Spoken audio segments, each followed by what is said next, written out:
Hi, I'm Steve Hefter, and I'm sitting here with legendary blues guitarist Johnny Winter. We're here at Ram's Head on stage in Annapolis. Johnny, thanks a lot for a few minutes of your time. Sure. Next week, you turn 70 years old. Yeah. Congratulations. What do you think about when you think about turning 70? I'm just glad I'm still around. We're glad you're still around, too. There are a few times there that you may not have made it to 70? Yeah, I didn't think I'd ever live this long. No? I probably wouldn't have had to stop doing all the stuff that was bad for me. Yeah, I heard you gave up most of the vices. I give all of them. It's boring as hell. I don't do anything fun anymore. I even heard you stopped smoking cigarettes, yeah, too. That was the hardest. Was it? Well, yeah, I want to smoke every day. Yeah. I really miss it. Yeah, I know the feeling. Good for me. I was coughing all the time.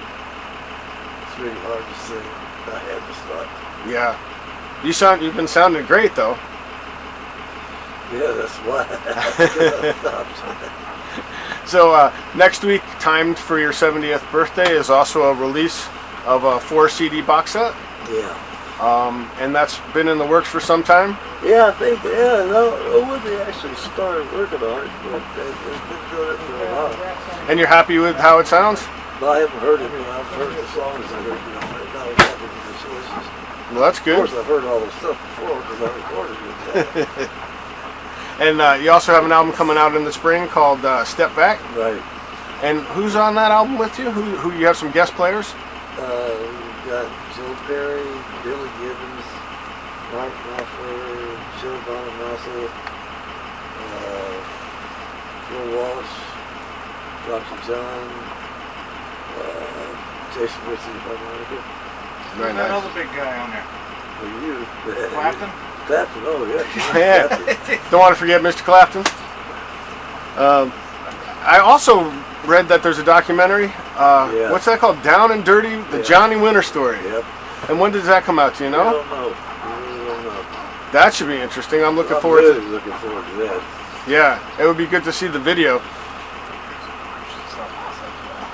So I think that premieres in March. And it's being put out by South by Southwest. Yeah. Yeah, so premiering it in Austin. That's going to be a nice thing for people to see. No, I'm really looking forward to that coming out. Yeah, it's a long time overdue, I think. How's your health holding up on tour? I'm fine now. Yeah? I'm not doing anything to hurt myself anymore, so I'm in pretty good shape. So I'm glad that your health is good. You went through some scare. You had a hard time a few years ago. Yeah, the 90s was bad. Yeah. And you had some people that helped you through that. Yeah, definitely. This guy back here, Yeah, that's a big deal. Mr. Nelson. What did I do? Nothing.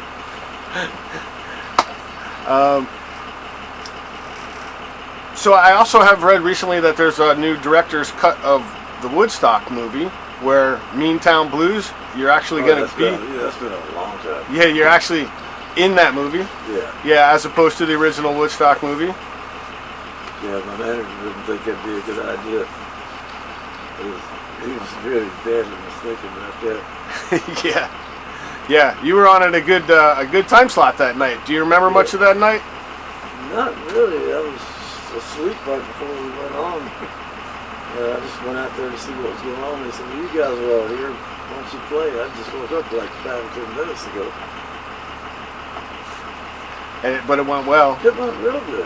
Yeah. It was a great set. I don't know how it could have been, but you see 500,000 people up there. It works out pretty good.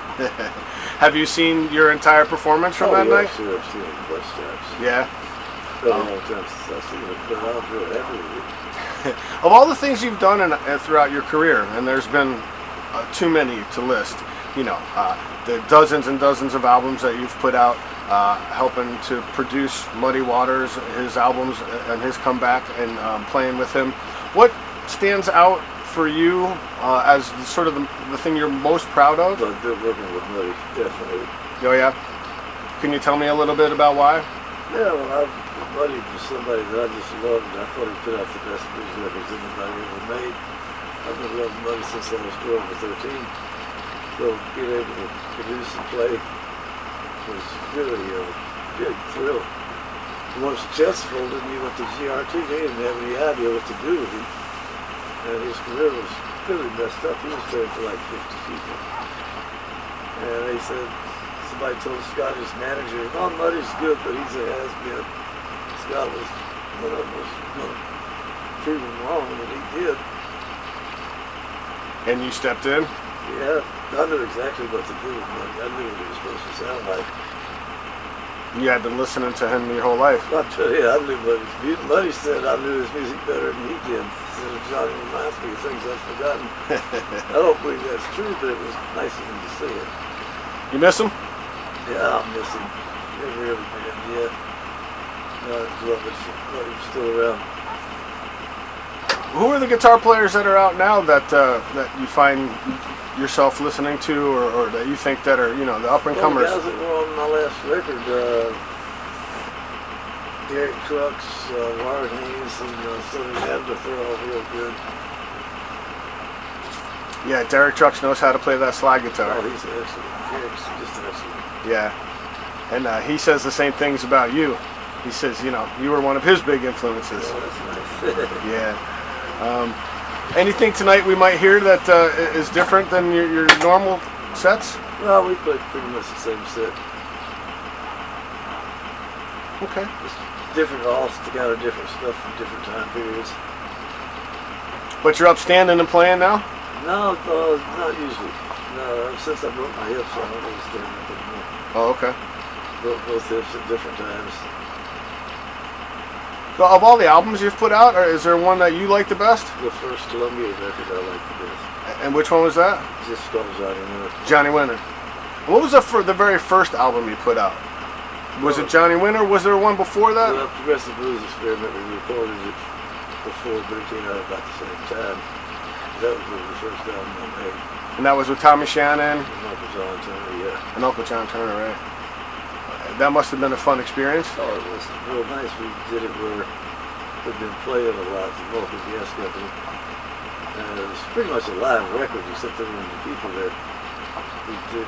We'd been playing all the songs in our set. Well, it was an easy record to make. Yeah. Well, we really look forward to the performance tonight. I can't thank you enough for taking a few minutes out of your busy schedule to sit down and talk to us. Oh, sure. And we'll be seeing you on stage later on. Great. All right, thanks, Johnny.